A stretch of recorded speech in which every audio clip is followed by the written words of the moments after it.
ভারপ্রাপ্ত ব্যবস্থাপনা পরিচালক আহমেদ শাহিন। জলবায়ু পরিবর্তনের অভিঘাত মোকাবেলায় কাজ করা ব্যক্তি, গোষ্ঠী ও সংস্থার জন্য এই স্মারক প্রদান কার্যক্রম শুরু হলো এই বছর থেকে। এছাড়া আজ পরিবেশ, বন এবং জলবায়ু পরিবর্তনের মন্ত্রী সাবের হোসেন চৌধুরীর সাথে বৈঠক করবেন ডোনাল্ড লু। আজ পররাষ্ট্র সচিবের সাথে তার পৃথক বৈঠক হওয়ার কথা রয়েছে। পররাষ্ট্রমন্ত্রী ডক্টর হাসান মাহমুদের সাথেও করবেন সৌজন্য সাক্ষাৎ।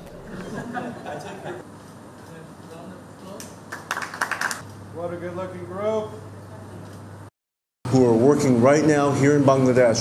জলবায়ু পরিবর্তনের প্রভাব থেকে মুক্ত ও বাংলাদেশকে সহযোগিতা করতেই যুক্তরাষ্ট্র সরকারের এই কার্যক্রম। অভিযোজন খাতে কাজ করা ব্যক্তি, গোষ্ঠী ও সংস্থাকে এই স্মারক অনুপ্রাণিত করবে। অভিযোজন খাতে সিভিল সোসাইটির কার্যক্রম বাড়ানো ও পরিবেশ ও সামাজিক বিষয়গুলো উঠে আসবে এর মাধ্যমে। বাংলাদেশের সাথে জলবায়ু বিষয়ক সহযোগিতা অব্যাহত থাকবে। সচিবালয়ে পরিবেশ মন্ত্রী সাবের হোসেন চৌধুরীর সাথে বৈঠক করছেন যুক্তরাষ্ট্রের সহকারী পররাষ্ট্র মন্ত্রী ডোনাল্ড